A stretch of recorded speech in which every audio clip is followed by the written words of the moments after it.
Hello and welcome to episode 2 of Student Loan Television. Again, my name is Heath Houlihan, and um I'm gonna go ahead and go over a couple of things. So we're gonna be over the 8 steps of student loan success today. The little more in depth what my plan is there. I might even look at an example too of what someone might do in trying to pick a payment plan. But first, let's go ahead and look at a student loan in the news story here. So this is actually from a couple months ago. But it's Wyoming Catholic won't use federal aid or loans. And it's kind of interesting because this is a college that had just gotten accreditation and they decide that they didn't accreditation in terms of the fact that they could participate in the program and voted not to because there's concerns of federal regulations. And I guess what I'm actually seeing in these two stories tie together. Actually, let's look at the other story. I'll tell you how they tie together here. The other story has to do with the Corinthian 15 launching a debt strike over student loans. These are students that are basically saying that because of Corinthian College, the YO-Techs that Everest those are closing, that they are not going to pay their loans. Now, as we talked about in the last episode, if they're federal loans and they're going to school during that time, they don't have to pay them.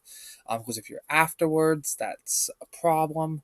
I actually just saw a story recently where the president is beginning to fold under pressure to possibly forgive some of these loans, but they're basically saying they're not paying for them and that they were forced upon them.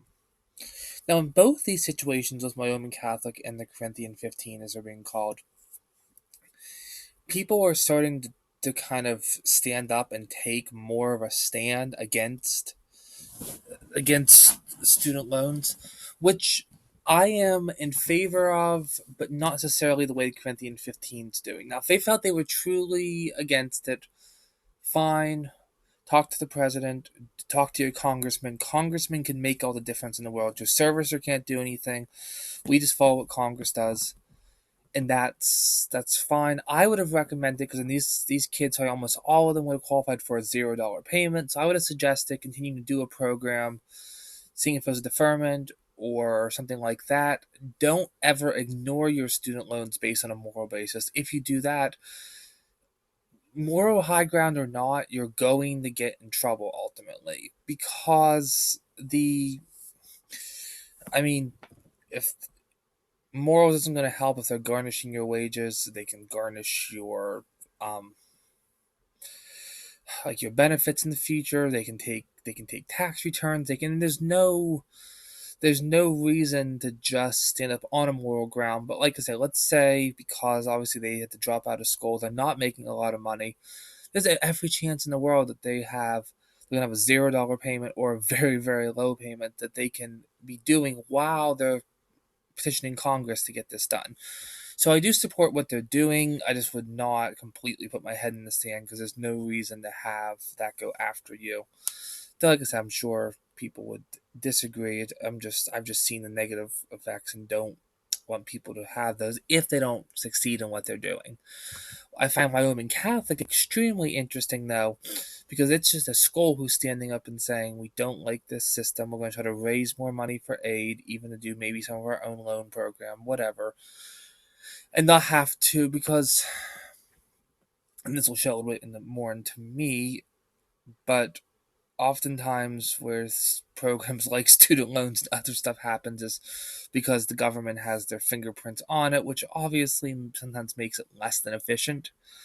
So I can understand where Wyoming Catholic or the Corinthian 15 is coming from. And I do find it interesting that people are really pushing this direction. And Mark Cuban right now is really pushing, saying that he thinks that student loans are going to actually topple and that the bubble's going to burst. So we're going to truly find out what's happening. But those are two extremely interesting stories in the news as far as student loans are concerned.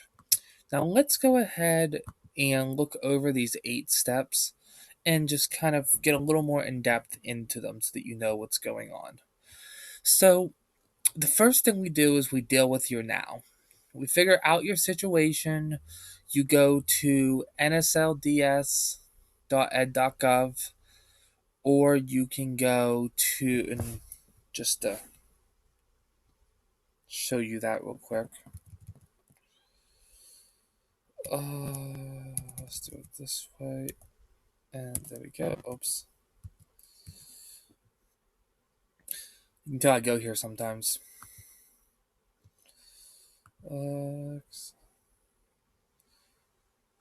Accept.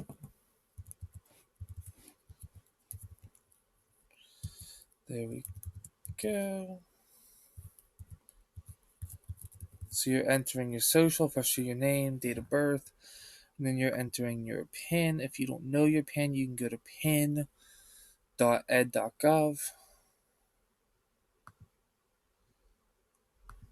Make sure that's right. Yes, it's pin.ed.gov. So this goes ahead and lists your information on what kind of loans you have. You can actually go into them individually, and it shows who had the loan, who the current servicer was, who the lender was, things like that. So you can go there, or if you can go to your credit report if they don't have them there. The next thing you do after you figure out what you have is you just create a budget. Now, this is not trying to cut anything now, it's just making responsibility for your money by telling it where to go, and making sure that it at least has an assignment to whatever sense. So, after you do that, we'll go into it more deeply. Then you gotta know your why and look into goal setting. And then, after you know your why and know what your goal is, then you try to achieve your goal. And we'll be looking at by getting visual and being rewarded. So, like I said, you figure your situation, go to nslds.ed.gov, or you go to private loans. You can go to annualcreditreport.com. You get your free credit report once a year doing it that way. Both situations can be extremely convenient, looking at it that way. Second is creating a budget. So at this stage, you don't have to worry about whether or not it works. You're just about taking responsibility by accounting for all your dollars. Like I said, that's just giving us basically being responsible is what it is, in terms of, instead of just having a bunch of money coming in, not sure where it went, and just go, oh, oops. If you go to studentaid.ed.gov, see if any of the plans fit, we'll actually go ahead and do that a little bit later. If it does, great. Your step one's complete. If not, you try to figure out, how do you afford your student loans. Easier said than done, I realize, but you can go to make more. I mean, I'm going to actually put up some of these guides and things I've found in the future, but like if you go to Pinterest and do work from home, there's actually a bunch of legitimate opportunities of things that you can do that think maybe like that. If you my hero is always Dave Ramsey. He tells you to deliver pizzas, or, see if you can do overtime at work. I actually had a girl I worked with that worked overtime every single day for 18 months and paid off all of her student loans. If you're looking just to go ahead and, work an extra hour or two to do whatever, that's fine. But sometimes you do have to make some momentary sacrifices. And if you can't, because you have a bunch of kids and stuff, maybe you can look to see if you can cut the budget somewhere. Are you eating out too much? Are you, you know, doing something, too much coffee, something like that? You can also save more through things like couponing, uh, maybe an Ebates type program, something along those lines, and that can certainly be a good tip for you. So try to do what you can to make it work, and until that happens, and like I said, and if you in a momentary even need it, you can look at deferments and forbearances to buy yourself time, but make sure you're constantly thinking, what can I do to get ahead? And if have a friend sit down and help you look over a budget, have a fresh set of eyes wherever you can, because it's definitely tough, but you can see what you can certainly do. So, after you now know you can afford your payment, it's time to start looking at, how do we defeat your loans overall? How do we actually slash into them? So, I always say, build a moat, defend your castle. You just, by creating emergency fund, you don't let the dragon or whoever it is get over to you. And this will allow you to keep distance between you and fate while you're working towards student loan success. So the question is how much. Now, if you're going with like a Dave Ramsey type plan, you'd be doing $1,000 till your loans are paid off. If you want to go, and do a little bit more, do a couple $1,000s, something like that, just something that that a month's worth of expenses, and then when you're in a better place, you can certainly build that up. But the key is just to put something between you and fate. Now, next, and this is something very important, and this is where my background in psychology comes in. You need to find your why. Because if you don't have a reason why you're doing it, you're never going to achieve your goal. And if you're already affording, the reason why you afford a payment is because you don't want to go into default. You don't want your wages to be garnished. You don't want people calling you. But that's just very basic. Once you achieve that and you want to pay off your loans, it's because you never want to deal with them again. You hate your student loans or you hate your student loan servicer. And I understand that. Or if you want to buy a house and your debt to income's too high, or you want to be able to go on a vacation but you can't because you're paying out too much. Once you know why, then you can start to achieve your goal. You can write out the steps on how to achieve this goal. And we'll go over one of these days the basics between goal setting, but this is just giving you an idea of what you want to do there. So then you take the steps on to paying it off faster. Now, this is going to look a lot like it did earlier, and we were like, hey, I can't afford my payment. But now you're doing it with being as ferocious as possible.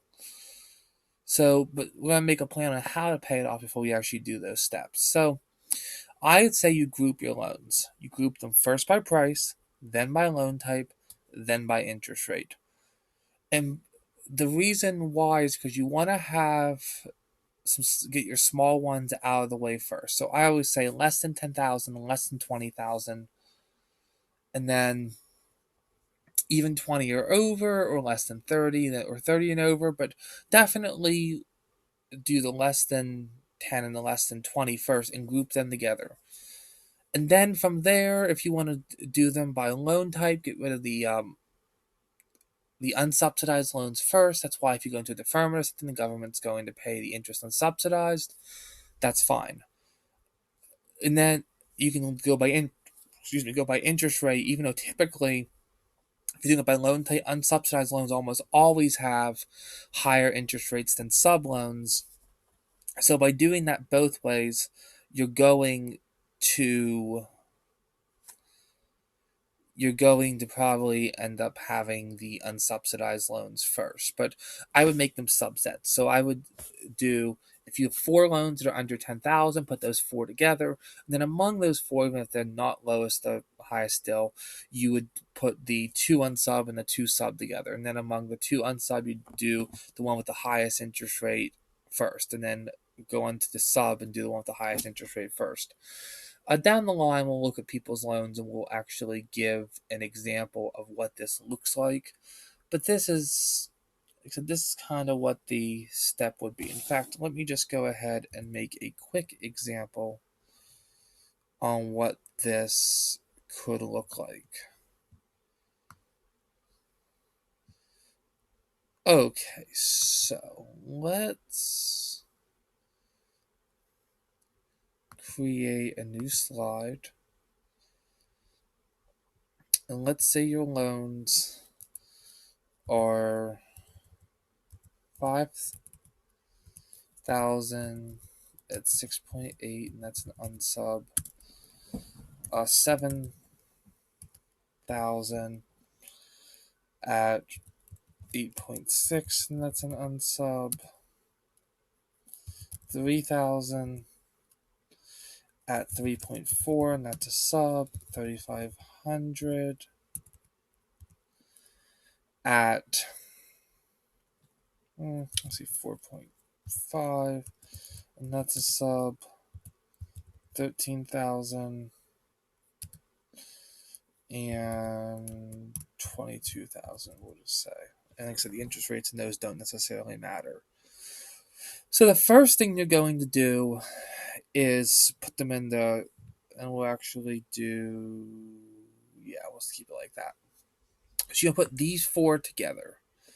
And once you pay off those four, then you pay the minimum on these two, but then attack this one, then attack this one, then attack this one. So we get rid of those just because you actually do them in the categories. So even if this one, say, has only we'll call it a 3.9% interest rate, we're not going to do it before this one because we want to get these small ones out of the way.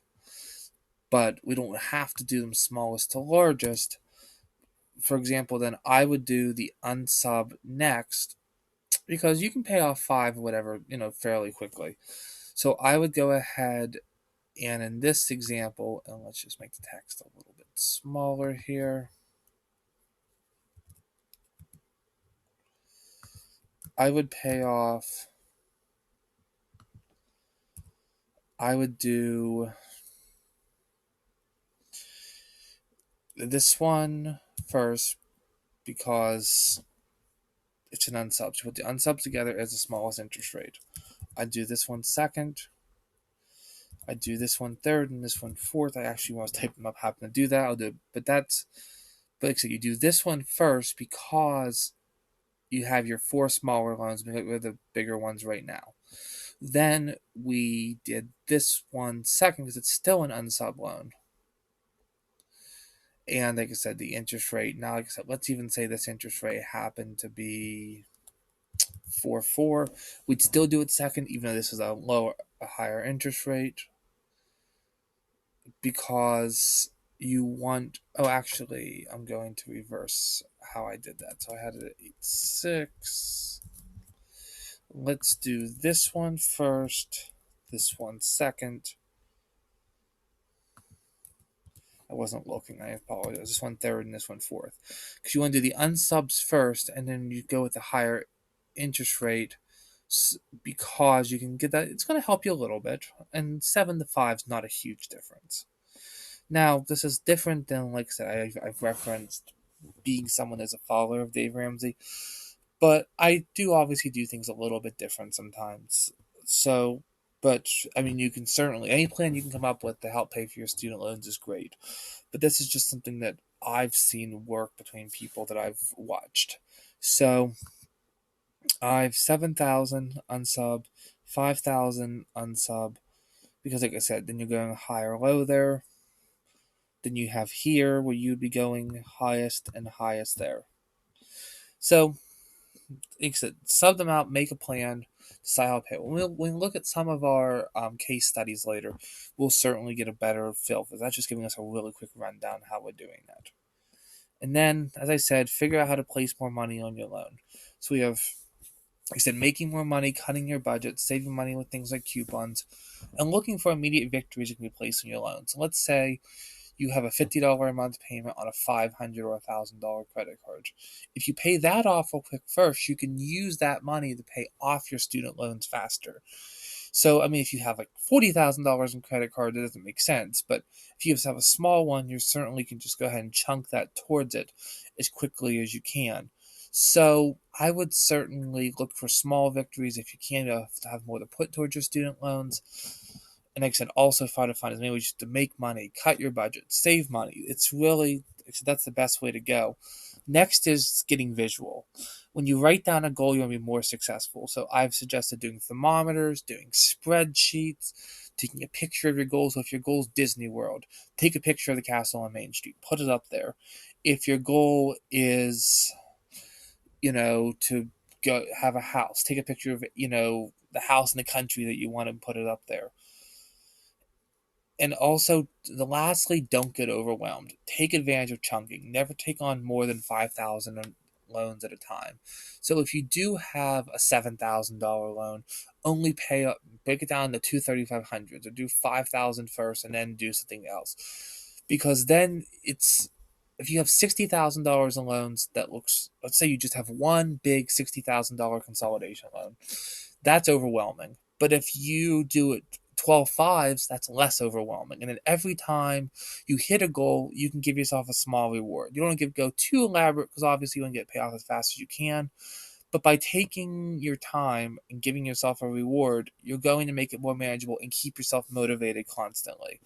So that's what the 8 basically are. And the way that you would do stuff. So we'll have you be looking at case studies and showing how to do it. And to give you a quick example, not of a case study, but even just how to use the studentaid.ed.gov, let's look and see. I'll tell you what, we'll even go back to the loans that I said you had here. I don't remember the exact amounts, but say you had 13,000 at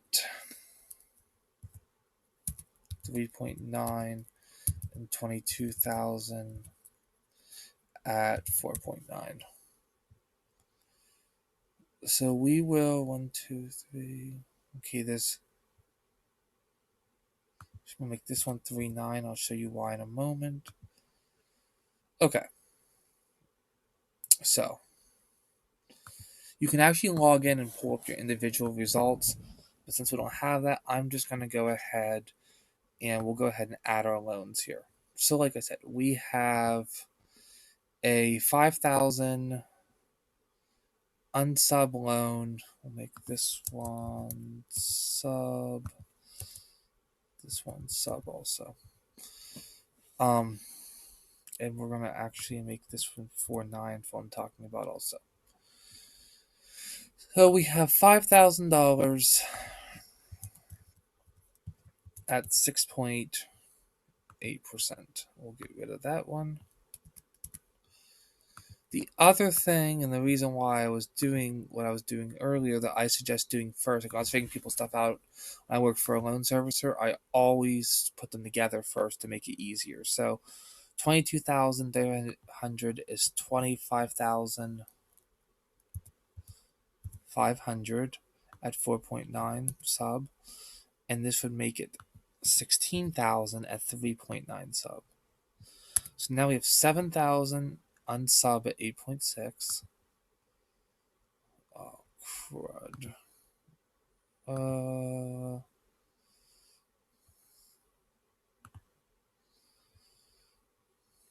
Wait, that is. I'm going to assume they're all direct loans too. If they're not, that would certainly change it. But 5,000 at 6.8. So let's see, 5,000 at 6.8. We have 7,000 at 8.6. Again, unsubsidized. Okay, there we go. We have a combined 16,000 at 3.9 sub. And remember, no, for FFELPs or direct, if they have a DL in front of them, they're direct loans. If they don't, they're probably an FFEL loan. Though there are things like Perkins or private loans, and private loans cannot be included in things. So they would be separate. So your subsidized loan here is 16,000 at 3.9.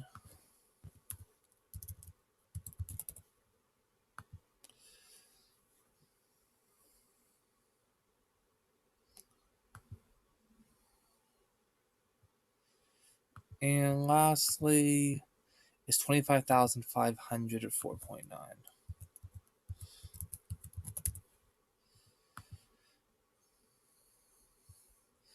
Okay.